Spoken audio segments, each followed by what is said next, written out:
Oops.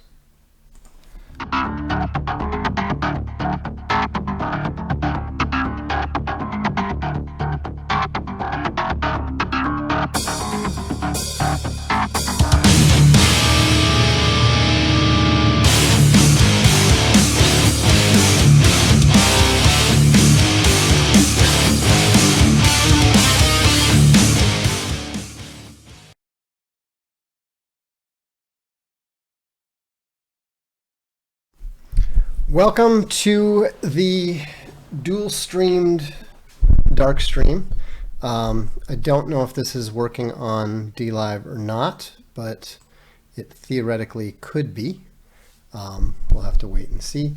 We've got the unauthorized chat is going, so happy to see that voice and video are good. I'm told audio and video are good, also good on DLive, so that's good to know. Sir Bradley is here. Greetings. It's been a few days. Apologies for not having streamed. I had both technical difficulties, as you're probably aware from when we tried to stream. For some reason, my headset melted. I got a new one. I plugged it in, and it promptly killed my, not really my microphone, but the USB interface for the microphone. And I tried to get it, reinstalled drivers, all this kind of stuff. Had no joy, so I just left it for a few days. I was also a bit under the weather, so I'm sure I wasn't thinking quite as clearly as I should have been. Swedish Trash Panda says, the NSA sends their regards. Well, anyhow, well, thanks to the NSA or whoever else, but we did get the microphone and the interface working, which is why I'm not wearing the headset, and you're hearing my mellifluous tones with their full bass magnificence, courtesy of the microphone. How are the levels, by the way? I know in the past there's been some complaints about the audio level being too low on my microphone, so I'm curious to know if that's any better now versus the opening intro music, etc., etc. I'm going to see. Yeah, default microphone seems to be all right and is cranked up to 100%, so hopefully that's good. Anyhow, Doc Love says, welcome to Otter Party June. Yeah, we're going to have an Otter meme party, basically a meme review devoted solely to otters. I think that's really... Bernadan says, the intro wasn't deafening, so good. Okay, excellent. Well, we're attempting to up our game here at Unauthorized TV. As you know, we actually have Darkstream subscriptions now, if you're interested. And we have a number of things planned that we're working on. It's one step at a time. There's still some big steps we have to take, but we'll get there. So the theme tonight is the signal persists. And I was exchanging email with Big Bear today. And, it occurred to me that if it weren't for YouTube and Facebook and Twitter and everybody else actively working to try to suppress our influence, Big Bear would probably be on par. He'd probably be on par with the comedians who are just under the level of David Chappelle. I don't think he would necessarily have hit Chappelle's level yet, but he would definitely be up there with John Mulaney and ahead of the Amy Schumers, et cetera, because he's just better and more amusing and a more entertaining character than pretty much any of the current offerings that you can find in Hollywood. I mean, Bill Burr has slipped quite a bit. I mean, frankly, the only individual who really seems to be doing anything impressive is John Mulaney. Owen would be as big as Rogan because he is taller. Yeah, I mean, the thing is that you look at the difference between a Joe Rogan who literally gets handed every single opportunity he's ever had. I mean, dating back to his earliest TV appearances, he's never had to do any auditioning. He's been just handed stuff for no explicable reason. I mean, can you imagine if Spotify were to just hand Owen $100 million? Owen would get ratings as good, if not better, than Rogan, without question. And as for me, there's literally no doubt whatsoever that I would be more influential than Ben Shapiro and Jordan Peterson combined, because neither of those guys actually have anything to say. And now you can say, oh, well, if, could, woulda, coulda, shoulda, what on earth are you talking about? Well, why would you possibly think that? I mean, okay, yeah, you were the best-selling political philosopher on Amazon for nearly 2 years, but that was back in 2015, 2016. That was a while ago. What have you done since? I mean, you've written some fantasy books that nobody reads, put out some comics and so forth, and then, well, here, have a look at this. This was kind of surprising to me. There's actually a Wikipedia page now on the Sigma male. And I looked it up. It turns out that it goes back to February. And it says the Sigma male, a term in internet slang most often used to describe archetype of a male who is a lone wolf. Okay, that's not bad. The name is a product of the manosphere message boards in the 2010s. The term has gained widespread prominence within internet culture, and since the 2020s has become an internet meme. Commonly regarded as the rarest type of male, a Sigma male is typically denoted as an archetype of a male who is similar to the alpha male. Okay, they got this. This is much better than the average thing you'll see on YouTube, by the way. Unlike an alpha male, Sigma males are more introverted and seek to dominate themselves. In other words, self-mastery. No, that's totally wrong. On social media, the term is often used to describe the idolization of masculine characters from films and TV shows or celebrities. In 2023, hashtag Sigma gained over 46 billion views on the social media platform TikTok. I believe it was in 2021, it was around 20 billion views. And then it says etymology. The term first originated in a 2010 blog post by American writer Vox Day, and they have a link here. Let's see what that link is. Explaining Sigma again.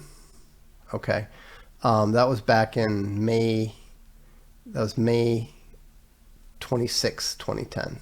So sounds about right. I personally was thinking it was 2011, but that was actually when we got Alpha Game going. So Zach McCracken says Chris Langan would be rich too. I disagree.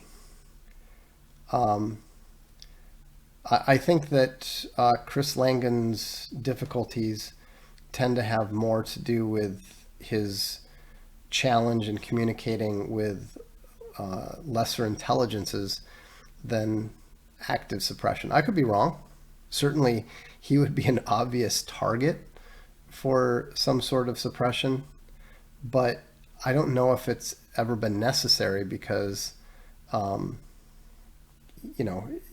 nobody understands what he's talking about, including me, most of the time. Joe Rogan has proven links to CIA people and companies, not even remotely surprising. And Demon Hunter Bear says, "Greetings, Vox. Nice to catch you live for a change." Yeah, well, I haven't been streaming at all for the past week or so. I've got to do the Taiwan invasion report analysis. I need to do it soon before it actually happens. I'm just kidding. I don't actually expect it to happen, in the next 2 weeks. But the point is that even when people are being suppressed, and it's true, this isn't paranoia, this isn't, any sort of attempting to explain lack of success, etc., etc. The point is that the ideas get through. If you think deeply enough, if you think creatively and originally enough, the ideas that have utility are going to persist. They're going to catch on. Nobody tries to seriously argue that religion causes war anymore. Now, just to be clear, that was always a dumb idea. It was always false. Literally anyone could have conclusively disproven it by doing exactly what I did. All you needed to do was go through the Encyclopedia Wars and categorize them. Swedish trash ban says, Reddit atheists still do. Well, yeah, but Reddit atheists also do a lot of things that are totally irrelevant. I mean, they're just not. You're not seeing the New York Times attempting to claim it anymore. You're not seeing, the mainstream has given that one up because it's so obviously false. The irony is, of course, they would look at the Ukraine-Russian war and admit that, well, religion has no part of this, when the truth is it does, because you've actually got global Satanry going to war against Orthodox Christian Russia. That is actually a religious war. But again, it's not the be-all and end-all of it, because, of course, you've also got the Chinese atheists and the Iranian Muslims, specifically Shiite Muslims, and the Saudi Sunni Muslims, and the Brazilian secularists and Catholics, who are also going to war with the global Satanry of Clown World. So, it's religious, but it's also other things, which, of course, is almost always the case, because war is ultimately about power over other people. And for all that the atheists wanted to believe that was the case, religion is really not a very useful tool to exert power over people who don't want you to exert power over them, because the whole point of religion is that you accept it. Not being a Catholic, the Pope has absolutely no authority over me. I don't accept anything that he says, whether he's speaking ex cathedra or in his infallible capacity as Holy Father. And we won't even get into the whole sedevacationism, fake Pope, etc., etc. But the point is that ideas have a life of their own. And if you're someone who produces ideas, whether they are funny ideas, whether they are intelligent taxonomies that are useful for some reason or another, they are very, very difficult to suppress because they don't depend upon the source. You don't need to know a thing about me. You don't need to have any respect or regard for me whatsoever once you look at the social-sexual hierarchy and then begin observing it for yourself.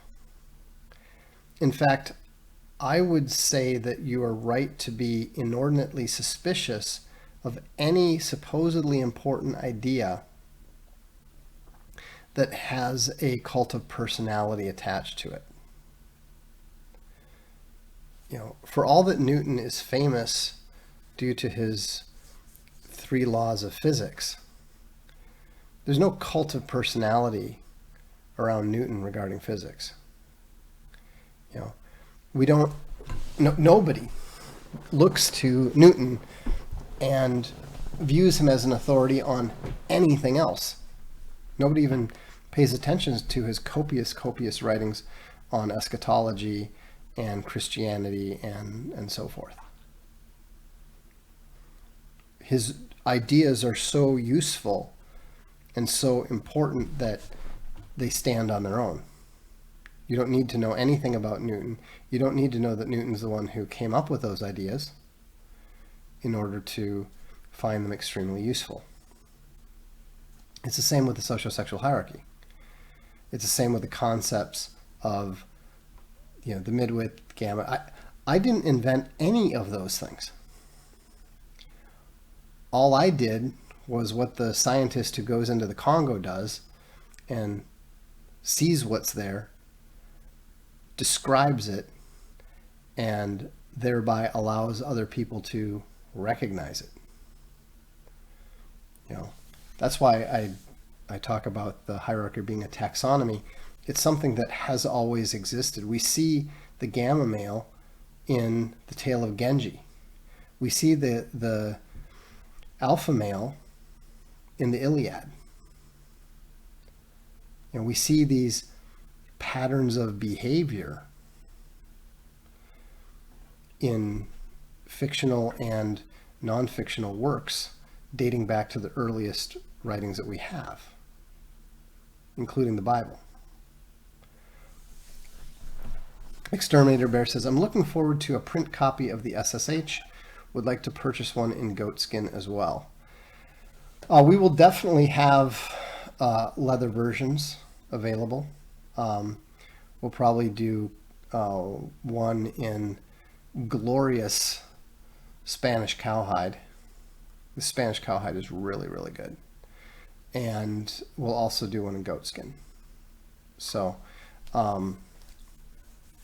we plan to do a Kickstarter reasonably soon. I'm waiting. You can see on my desk or my table behind me, we've got both the hardcovers of Midnight's War and Alt Hero Q.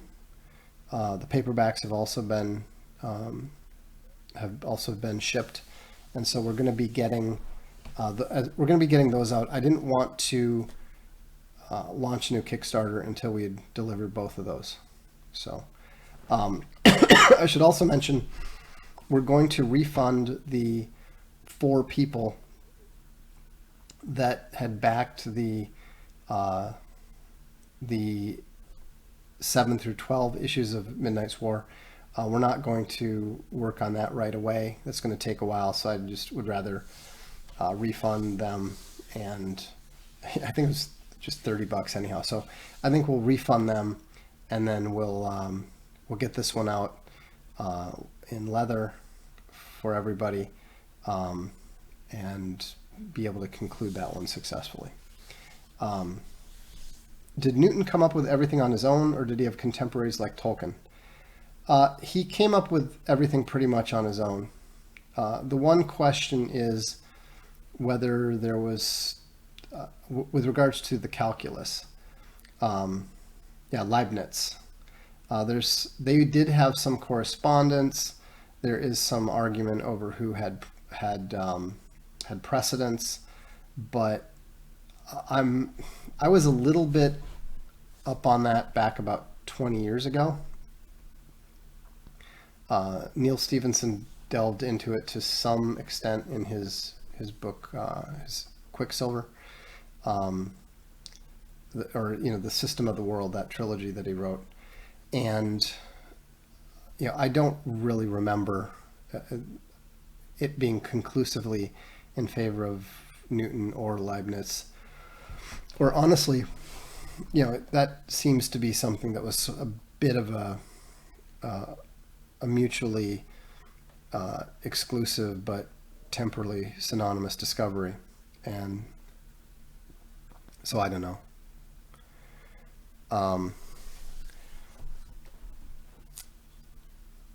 Tolkien had Lewis in the writing club. Yeah, I mean, but even Tolkien with Lewis, he'd written, I believe, a lot of stuff before he got together with the Inklings. So, I'm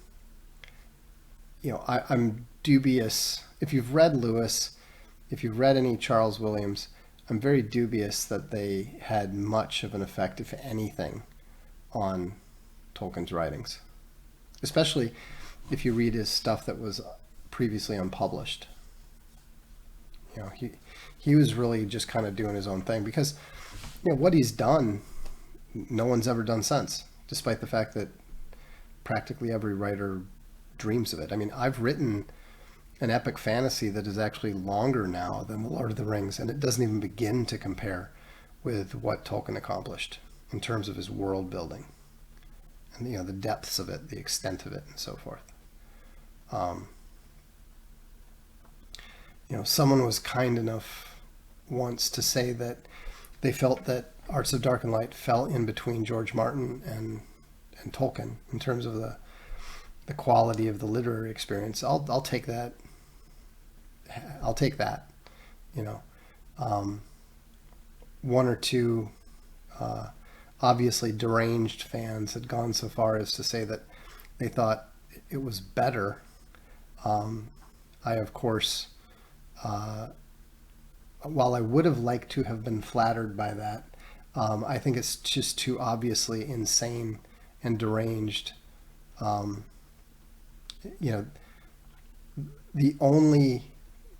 one and only way that Arts of Dark and Light are any better than Lord of the Rings is the battle scenes. Tolkien didn't really get into that. He didn't really worry much about it. Bernadette said, I bought my grandson Chuck Dixon's graphic novel adaptation of The Hobbit for his 8th birthday. Yeah, he's going to love that. I mean, I'll never forget reading The Two Towers for the first time, because I read The Two Towers before encountering The Hobbit or The Fellowship of the Ring. I was on a Boy Scout overnight. Somebody had it in their backpack. They were running around, playing the games. I asked them if I could read it, and got through. Just that whole scene about Boromir fighting the orcs and dying was just mind blowing. It was so good, and when the next day, I begged my mother to go to the library and pick them up.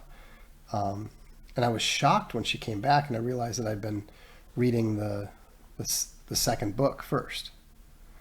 So it was with some difficulty that I very manfully set aside the second book, which I was already like about 100 pages into. Started over with the Fellowship of the Ring. It was the right thing to do. And then I remember for Christmas, my parents very kindly bought me the boxed paperback set. There were those white, it was a gold box, and they were white books. And man, those things were just, I read them and reread them. They were in such bad shape, falling apart,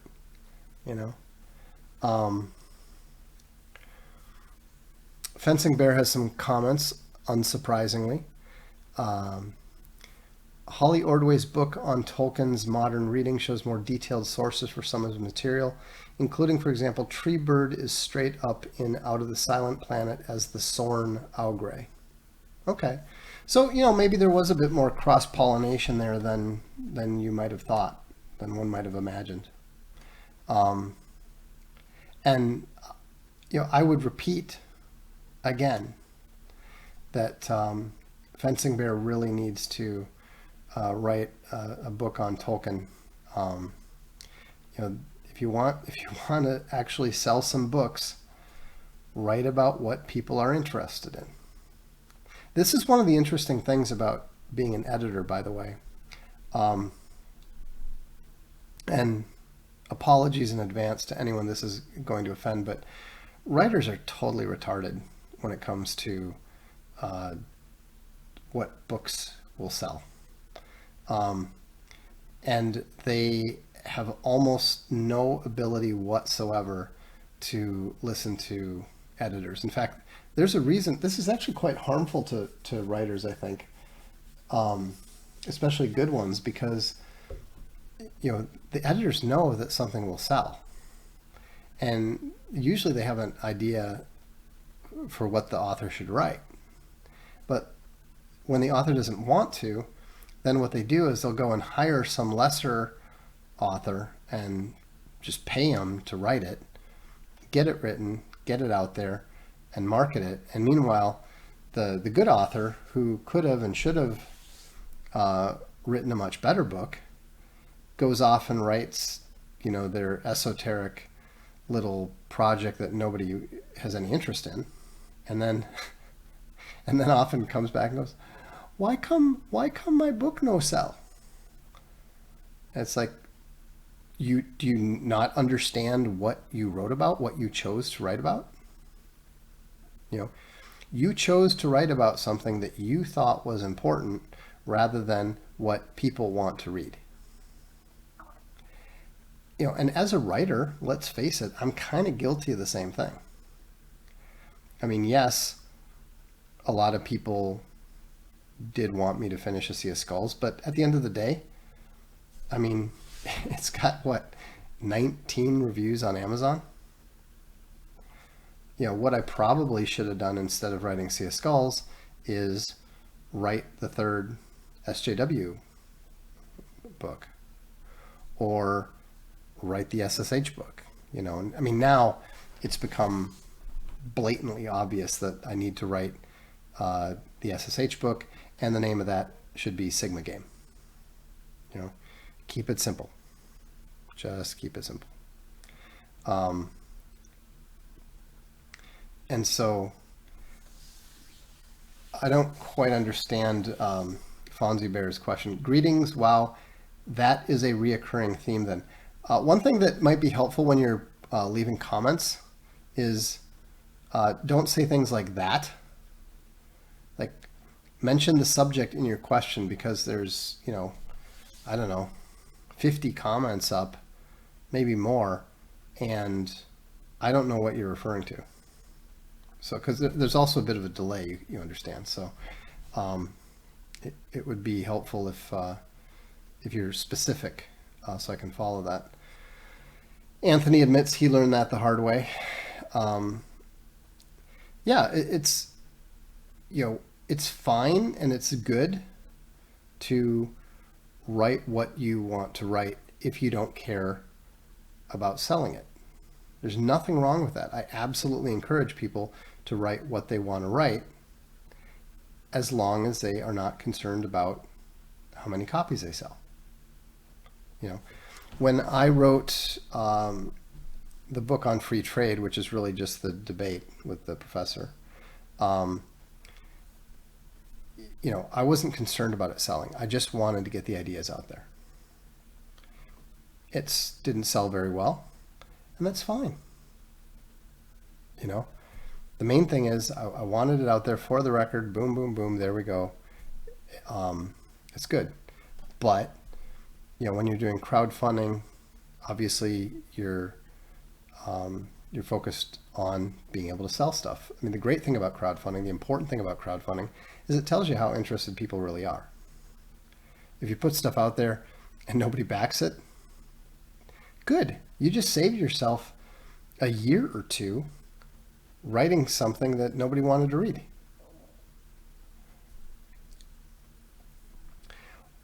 I says, what was your best-selling book? It's a bit of a toss-up. I think that SJW's Always Lie has finally surpassed The War in Heaven. But The War in Heaven, they did like a 30,000 print run, and it sold out pretty quickly. That was the one with the Rowena cover. And then they promptly killed it off by trying to market them with The World in Shadow. They put it out, and you did it in trade paperback instead of mass market paperback, and they, instead of using a fantasy vibe with the Rowena cover, Rowena was even working on a painting, which she never ended up finishing because Pocket decided, no, we want to come up with our own cover, and they did those really generic black books that looked kind of like the Left Behind series. They got the great idea to try to jump on that, so that was too bad. Reminds me of Scott Adams' observation that artists and engineers process news stories differently, and that artists have the worst takes.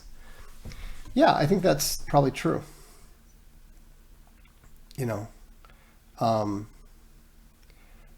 Artists process things visually, but actually these are writers who think in terms of words. I mean, basically, I think the fundamental problem is that you have to have a certain level of either narcissism or solipsism to be an author, to be a writer. And very few people are honest enough with themselves to recognize how little people care about their opinion or happen to share their interests. For me, it's always been very easy because, I've grown up my entire life with people not sharing my interests. It doesn't bother me in the slightest. I assume people don't and won't. But for a lot of people, they, and like I said, I've had these conversations with no shortage of authors who are like, well, I think that this is going to be, people are really going to be interested in this. And I'm like, no, they won't. I'm not interested in it. I can't even imagine who would be. Well, but it's really important, And the funny thing is that it's not just writers who do this. I think it's normal for most people. It's just that it's a hazard that every writer has to deal with. When you do, for example, I was talking to someone about a business opportunity, and I said, well, how much is it going to cost you to do this business? And they told me.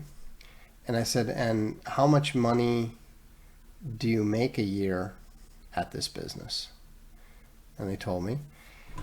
I said, so basically what you're saying is that anyone who invests in it is going to have to have 100% control, and it's going to take them 10 years just to earn back what they put in. I said, no one's going to invest in this. And their response is, well, but it's really important what I want to do. Well, so what? I mean, if you can get some government grants, if you can get funding sources that don't care about making money, yeah, maybe that'll work. But it's not going to work. Just because you want to do it, just because you think it's important, just because it is important, doesn't mean that people are going to be interested in giving you money for it. Sam has a question. In the SSH book, can we have a 1 to 2 page summary for each type, maybe as part of the index? Sure. I mean, I think what I'll probably do is something similar to the SJW survival guide. I put up the survival guide separately. I think it's a little 8-page summary. I basically took it out of the book so that if somebody was being subjected to an SJW attack, a friend could download that and print it out and hand it to them.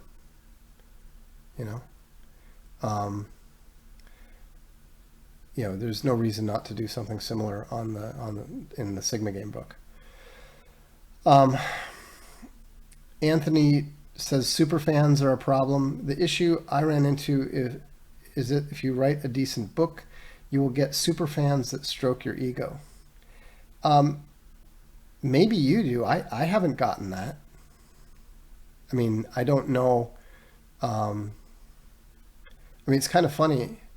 I have, the vile faceless minions who go well beyond superfans, but maybe it's just that the nature of our community is such that ego stroking is frowned upon. I think it's also generally understood that my ego is of sufficient size and health that there's no need to stroke it, as it were. He says it gives you rose-colored glasses about the hard reality of sales figures.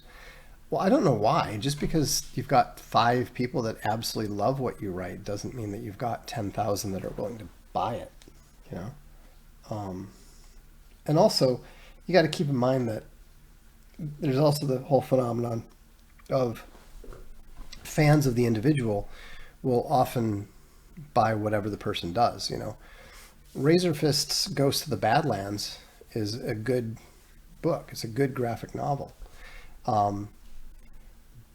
But he didn't raise 400,000 in a crowdfund because people were so convinced that he's such a great, comics writer. They did it because they're fans of his video stuff, which is great, which is fantastic,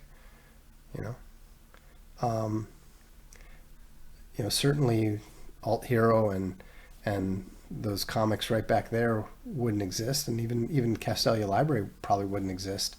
Now we're seeing more people come in who are just fans of the books, couldn't care less about me, which is good.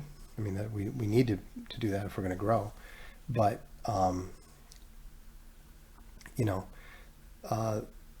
that's where it starts. By the way, speaking of, I should pop this up.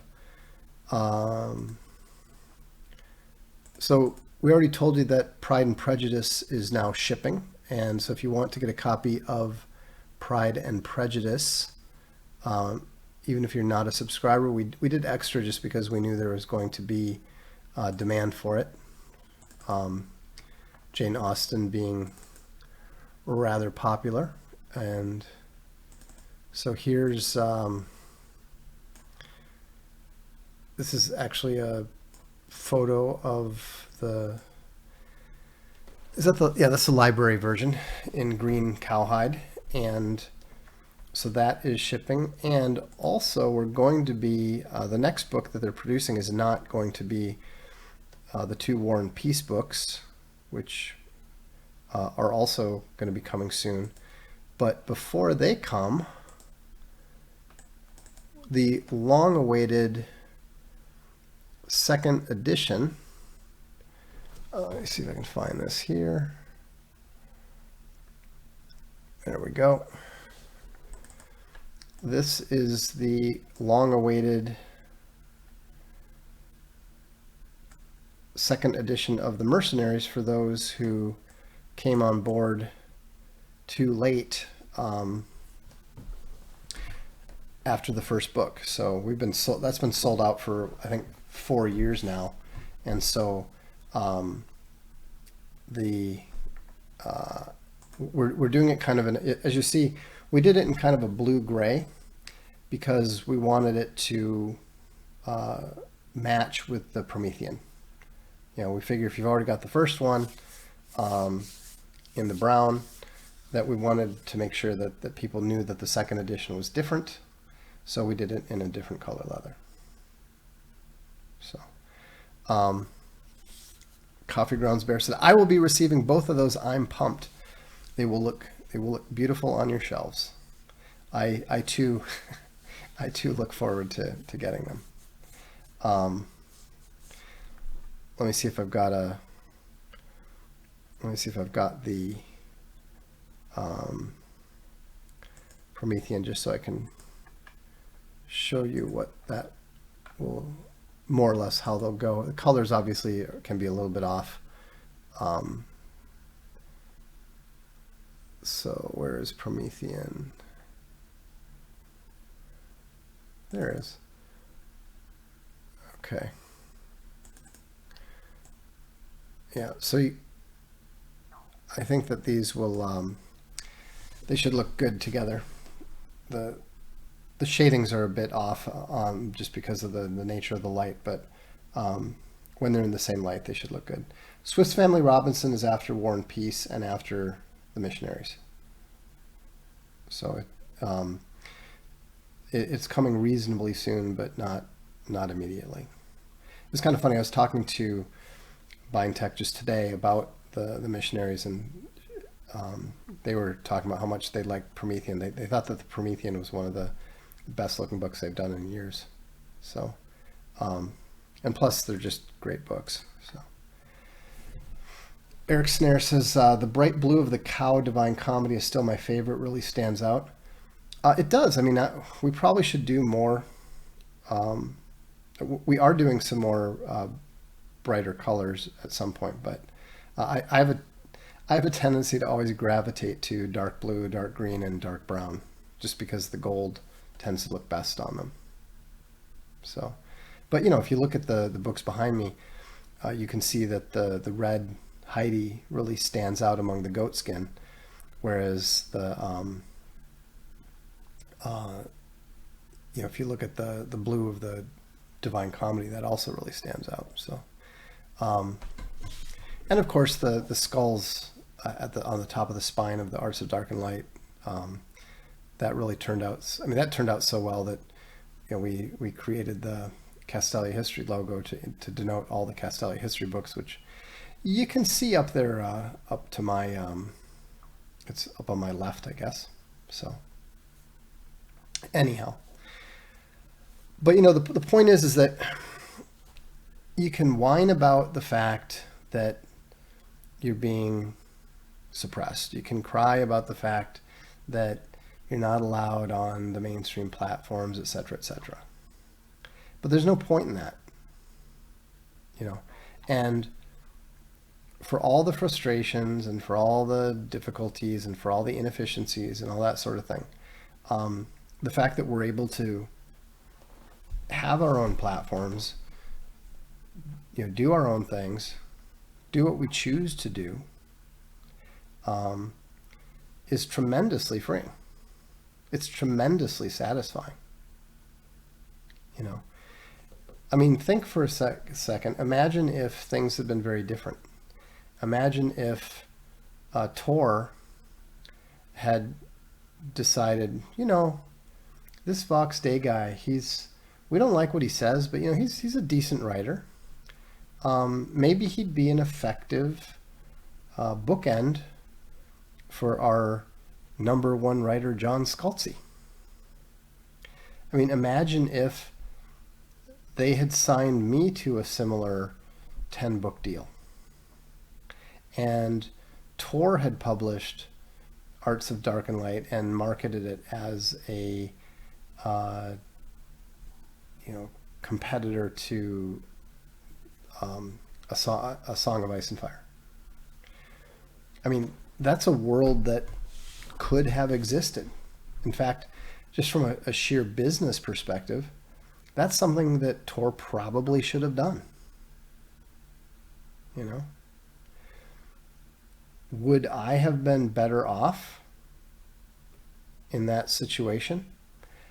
I'd probably have more money, you know, but we wouldn't have the stuff that we have as a community,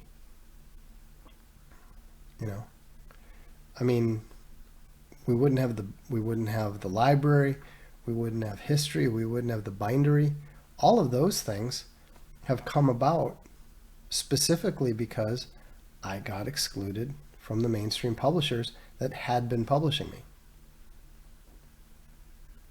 You know, so, you know, not only do I not cry about it, I'm quite happy and thankful that things worked out that way. And as we've seen from, you know, Wikipedia, the ideas get out there.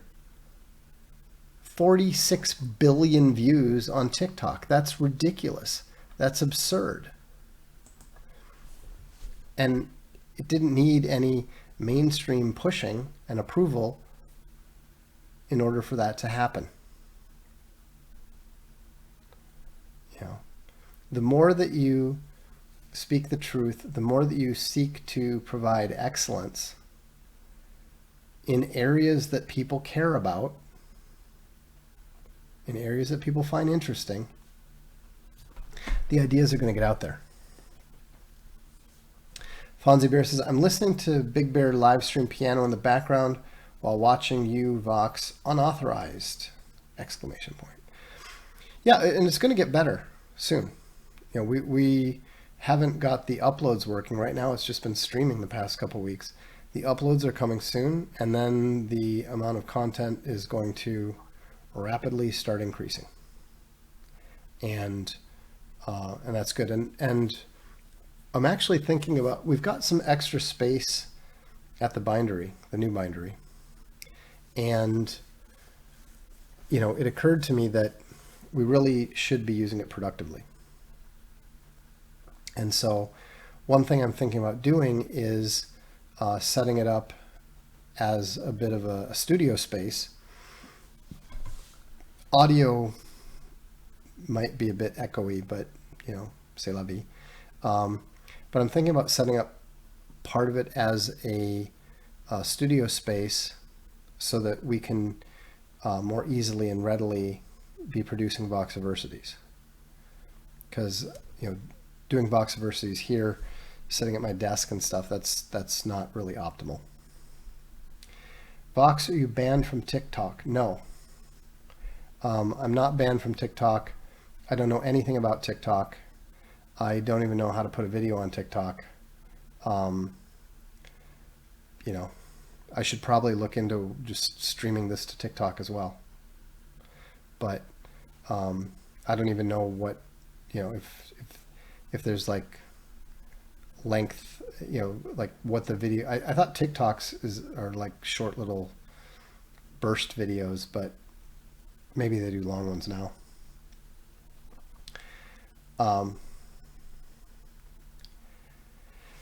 Yeah, I mean, I was just talking to Scooter 2 days ago. Scooter's going to do a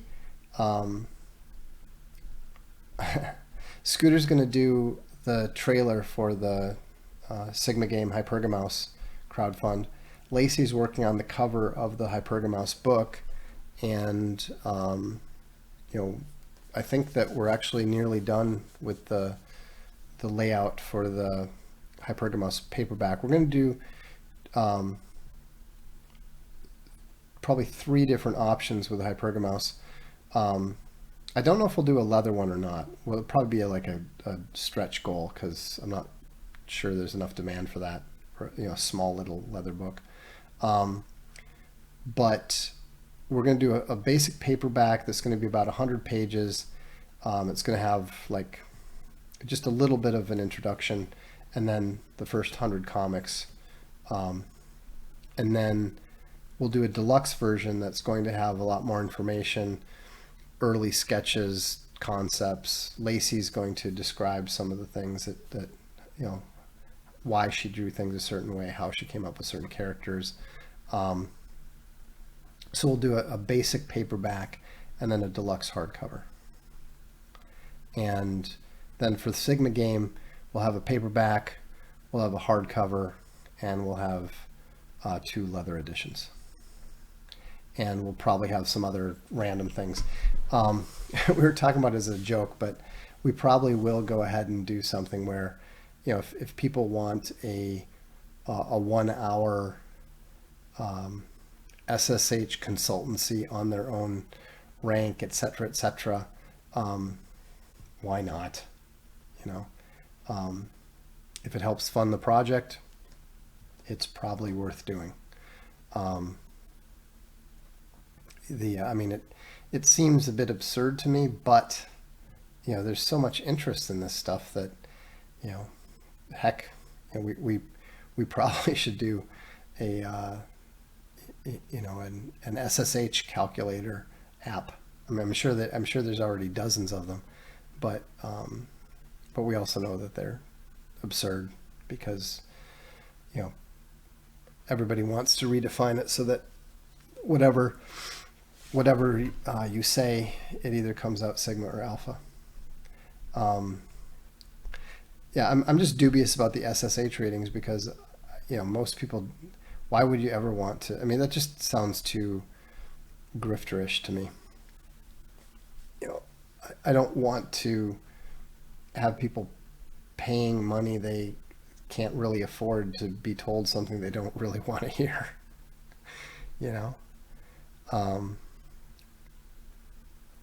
But anyhow, can one be so dangerous that they are pre-banned from a platform? Well, I think it's entirely possible, sure. No question. But we'll get this stuff sorted out. We'll get this stuff figured out. But it's not bad to. Joe says the absolute dread in Vox's voice re SSH consultations.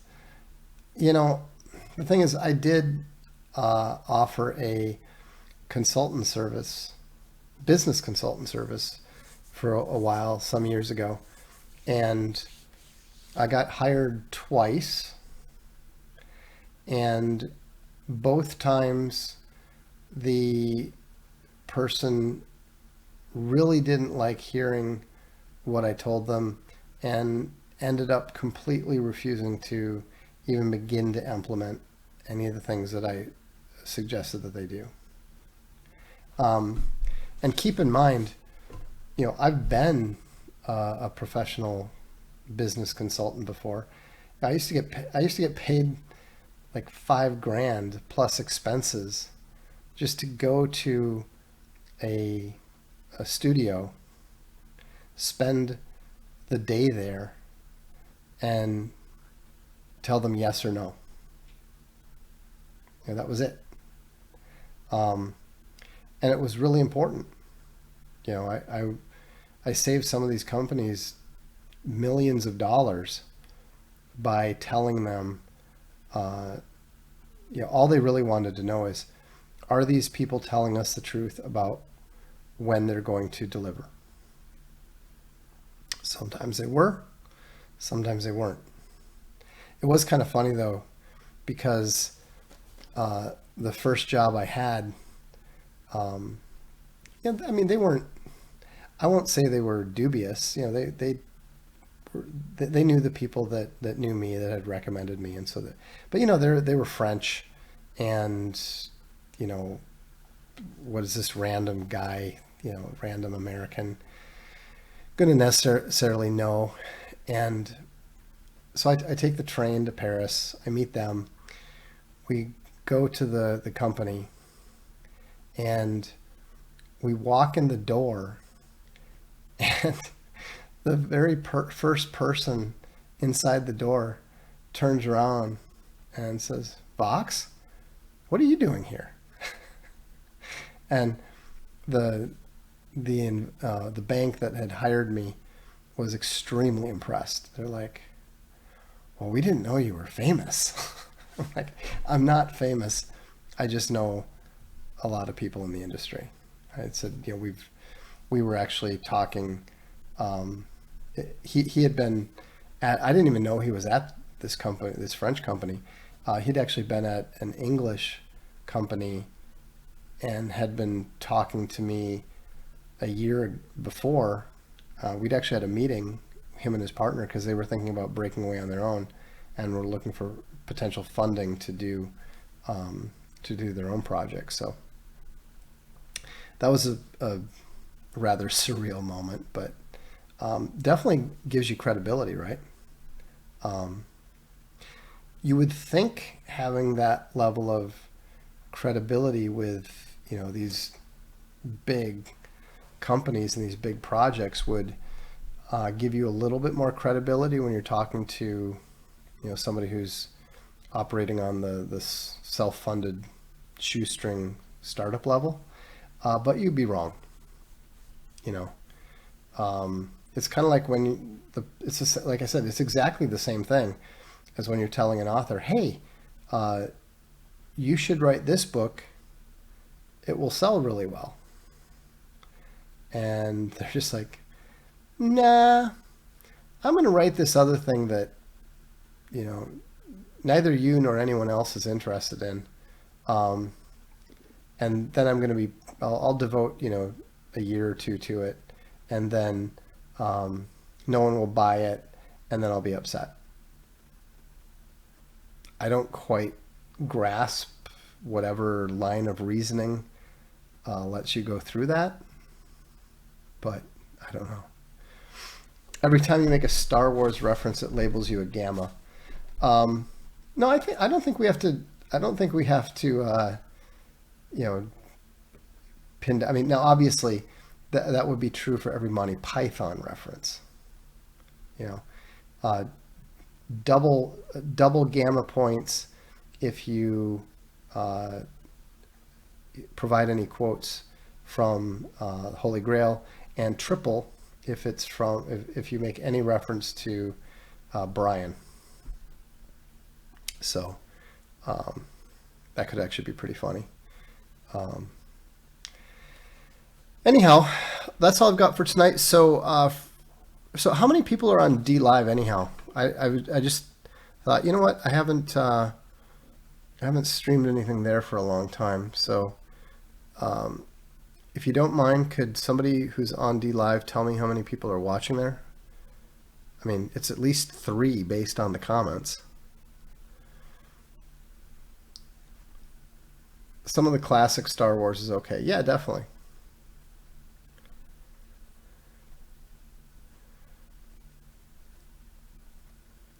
That metric won't work for long due to young people not watching enough old stuff. It does. I'm telling you, it does. It's so reliable. And the amazing thing is, the people who do that still think it's funny. Like, they still think it's funny and witty. And you're like, look, we all saw it coming, and we were all hoping you wouldn't. 24 viewers on D Live. Wow, that's funny. See, now I like that. Star Wars as no drama. I find your lacquered face disturbing.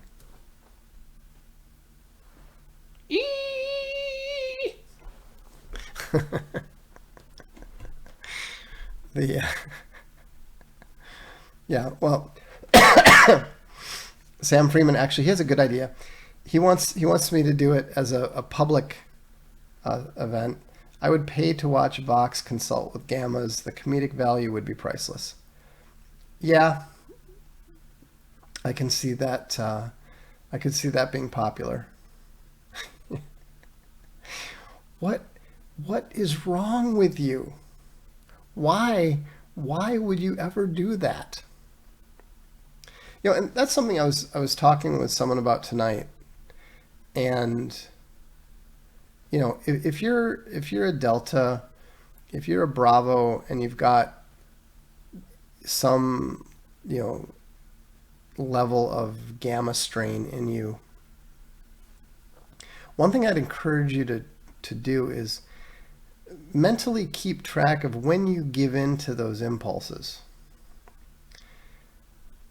keep track of what the outcome was. Was it a positive outcome or was it a negative one? Was it a win or was it a loss?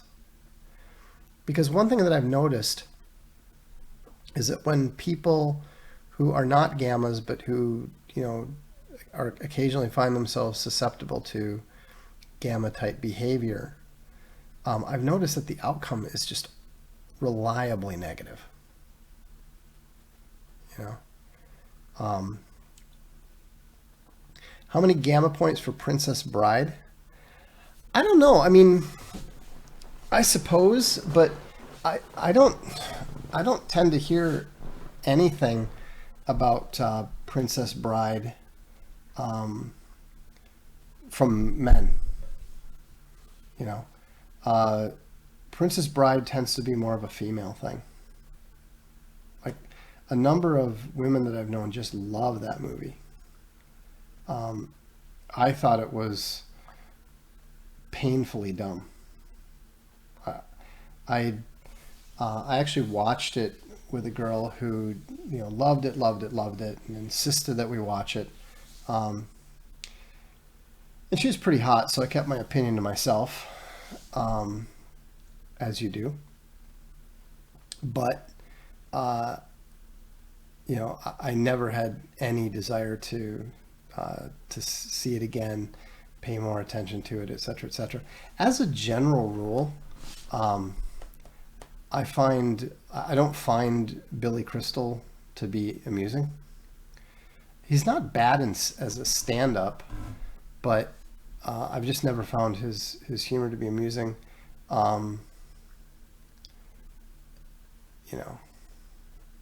What are some TV references used by alphas? They love to talk about all business related stuff. They'd be more likely to talk about something on the news. They'd be more likely to talk about 60 Minutes or whatever the modern equivalent is. Alphas tend to be more focused on like business self-help stuff. Like biographies of if a guy is talking passionately about a business biography, there's a decent chance he's an alpha. Because what alphas are doing is they're trying to learn how to be bigger and better alphas from bigger and better alphas. So, like if I were to think about like the perfect book to indicate that you're an alpha, I would say it's probably like the autobiography of a biography of George Patton, General George Patton. Alphas would reference sports heroes. Yeah, so something like the Jordan documentary, perhaps.